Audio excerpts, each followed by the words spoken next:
नमस्कार दोस्तों अगर आप भी भारत और इंग्लैंड के बीच खेले जा रहे तीसरे टेस्ट महामुकाबले के तीसरे दिन के खेल को पसंद करते हो तो हमारी इस वीडियो को एक लाइक अवश्य करें। हमारा इस वीडियो का लाइक टारगेट 1000 लाइक है, तो हमको दिल से लाइक करके चैनल को सब्सक्राइब करना नहीं भूलिएगा। दोस्तों, भारतीय टीम और इंग्लैंड क्रिकेट टीम के बीच में 5 मैचों की टेस्ट श्रृंखला खेली जा रही है और इस टेस्ट सीरीज के तीसरे टेस्ट महामुकाबले के तीसरे दिन सबसे बड़े रोमांचक दिन इंग्लैंड की टीम ने 207 रन पर 2 विकेट के नुकसान पर खेल को खेलना शुरू किया, जहां पर वैन डकेट 133 रन बनाकर शतकीय पारी खेलकर मैदान पर अभी भी मौजूद थे, तो वहीं उनका साथ जरूर दे रहे थे।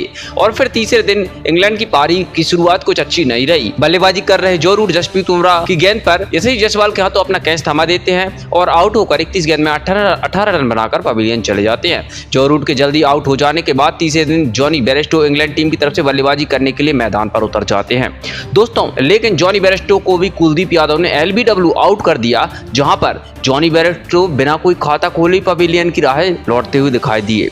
तीसरे दिन शुरुआत में ही अपने 2 बड़े बल्लेबाजों को इंग्लैंड टीम ने खो दिया था, लेकिन अभी भी वैन डकेट पूरी तरीके से मैदान पर सेट होकर बल्लेबाजी कर रहे थे। और फिर विकेट गिरने के बाद बल्लेबाजी करने आए इंग्लैंड के कप्तान बेन स्टोक्स के साथ मिलकर वैन डकेट ने 150 रन भी पूरे कर लिए, लेकिन 150 रन पूरे करने के तुरंत बाद ही वैन डकेट को कुलदीप यादव ने शानदार गेंद पर शुभमन गिल के हाथों कैच आउट करा दिया, जहां पर वैन डकेट 151 गेंदों में 153 रन की गजब पारी खेलकर पवेलियन चले गए। कुलदीप यादव ने इंग्लैंड टीम का सबसे बड़ा विकेट भारतीय टीम को दिला दिया था।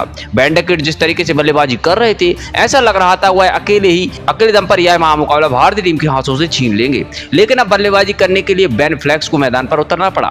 यहां से कप्तान बेन स्टोक्स और बेन फ्लेक्स ने मिलकर इंग्लैंड की पारी को एक बार फिर से संभालना शुरू कर दिया और मजबूत साझेदारी बनाना शुरू की, लेकिन भारतीय गेंदबाज इन दोनों को भी ज्यादा हाथ खोलने का मौका नहीं दे रहे थे, जिसी वजह से अब धीरे धीरे इंग्लैंड की टीम अपना प्रेशर महसूस कर रही थी। फिर इसी दबाव को चलते हुए बल्लेबाजी कर रहे इंग्लैंड के कप्तान बेन स्टोक्स को भी रविंद्र जडेजा ने जसप्रीत बुमराह के हाथों कैच आउट करा दिया और बेन स्टोक्स 41 रन बनाकर पवेलियन की राह चलते हुए दिखाई दिए और कप्तानी पारी में इतना ही वह कर पाए थे। इसके बाद इंग्लैंड के विकेट का गिरना जो शुरू हो गया था वह रुकने का नाम नहीं ले रहा था। इसके बाद फिर बल्लेबाजी करने आए रेहान अहमद मैदान पर उतरे, लेकिन उसके अगले ही ओवर में सेट हो चुके बेन फ्लेक्स को भी मोहम्मद सिराज ने बुमराह के हाथों कैच आउट करा दिया, जहां पर बेन फ्लेक्स 37 गेंदों में 13 रन बनाकर पवेलियन की राह चलते बने। इंग्लैंड की टीम एक बड़ी मुसीबत में आ गई थी। देखते ही देखते इंग्लैंड की टीम ने अपने टॉप ऑर्डर के सभी बल्लेबाजों को खो दिया था। अब मैदान पर टॉम हार्डली भी आ चुके थे, लेकिन तभी रेहान अहमद को मोहम्मद सिराज ने क्लीन बोल्ड कर दिया और 13 गेंदों में महज 6 रन बनाकर वह पवेलियन चले गए।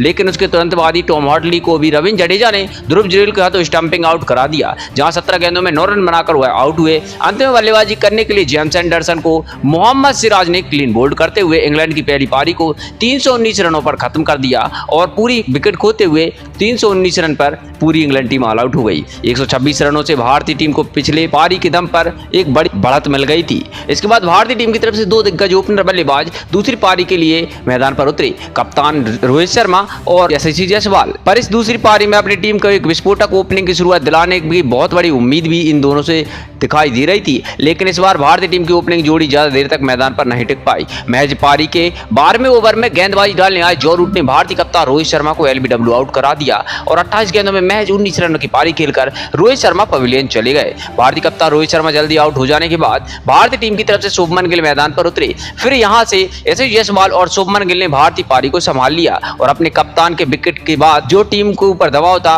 वह खत्म करते हुए एक मजबूत साझेदारी बनाना शुरू कर दी। जहां जायसवाल ने इस महामुकाबले में धमाकेदार बल्लेबाजी की, तो वहीं पर शुभमन गिल भी इस महामुकाबले में गजब के फॉर्म में नजर आ रहे थे।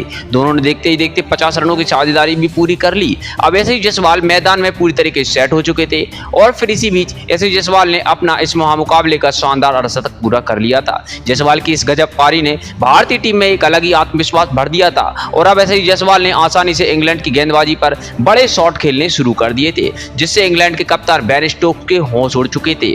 कोई भी इंग्लैंड का गेंदबाज यशस्वी जायसवाल और शुभमन गिल को इस साझेदारी को नहीं तोड़ पा रहा था और फिर देखते ही देखते दोनों के बीच में 50 रनों की साझेदारी 100 रनों की साझेदारी में तब्दील हो गई। अब जायसवाल केवल 4 रनों से ऐतिहासिक शतक से दूर थे और फिर एक शानदार चौका लगाते हुए जायसवाल ने अपना इस महामुकाबले में एक और शानदार शतक पूरा कर लिया। जायसवाल इस धमाकेदार पारी के साथ ही इंग्लैंड को पूरी तरीके से बैकफुट पर ढकेल चुके थे। शुभमन गिल की पारी थी और गिल ने अपने ऊपर दबाव ना लेते हुए गजब की बल्लेबाजी करके दिखाई और उन्होंने अपना 8 शतक भी इस महामुकाबले में पूरा कर लिया। जायसवाल ने शुभमन गिल के साथ मिलकर 150 रन का साझेदारी का आंकड़ा भी पार कर लिया था और तभी इस शतक पर यशस्वी जायसवाल चोटिल हो गए, उन्हें मैदान से बाहर जाना पड़ा, उन्हें रिटायर्ड हर्ड डिक्लेयर किया गया। यशस्वी जायसवाल के बाद रजत पाटीदार मैदान पर उतरे और रजत पाटीदार ने इस महामुकाबले में फिर से अपनी नाकामयाबी दिखाई। रजत पाटीदार को टॉम हार्टली ने रेहान अहमद के हाथों कैच आउट करा दिया। पाटीदार बिना खाता खोले पवेलियन चले गए और रजत पाटीदार गलत मौके पर आउट हो चुके थे। 30 दिन का खेल खत्म होने वाला था। इसी वजह से बतौर नाइट वॉचमैन कुलदीप यादव को मैदान पर भेजा गया। फिर कुलदीप यादव और शुभमन गिल ने भारतीय टीम का कोई भी विकेट नहीं गिरने दिया। 30 दिन के खेल के अंत तक भारतीय टीम 196 रन पर 2 विकेट के नुकसान पर पहुंच चुकी थी, जहां अभी भी शुभमन गिल 65 रन बनाकर मौजूद थे और इंग्लैंड के खिलाफ भारतीय टीम ने इस महामुकाबले में 322 रन की शानदार बढ़त बना ली है। लेकिन दोस्तों तीसरे दिन भारतीय टीम के लिए गेंदबाजी में मोहम्मद सिराज ने कमाल करके दिखाया। मोहम्मद सिराज ने अपनी गेंदबाजी में इंग्लैंड को पूरी तरीके से दबाव में रखा था और 4 महत्वपूर्ण विकेट भी अपने निकाले थे। इसी के बावजूद भी बल्लेबाजी करने के लिए जायसवाल ने धमाकेदार बल्लेबाजी करके 133 गेंदों में 104 रन की अद्भुत शतकीय पारी खेली। इसी के चलते भारतीय टीम बेन डकेट की धमाकेदार पारी के बाद इस महामुकाबले में यशस्वी जायसवाल की वजह से वापसी तो कर पाई है। लेकिन दोस्तों आपको क्या लगता है, क्या भारतीय टीम इस शानदार टेस्ट महामुकाबले को बाद में जीत पाएगी या नहीं? प्रतिक्रिया कमेंट में दीजिए, नया सब्सक्राइब कीजिए।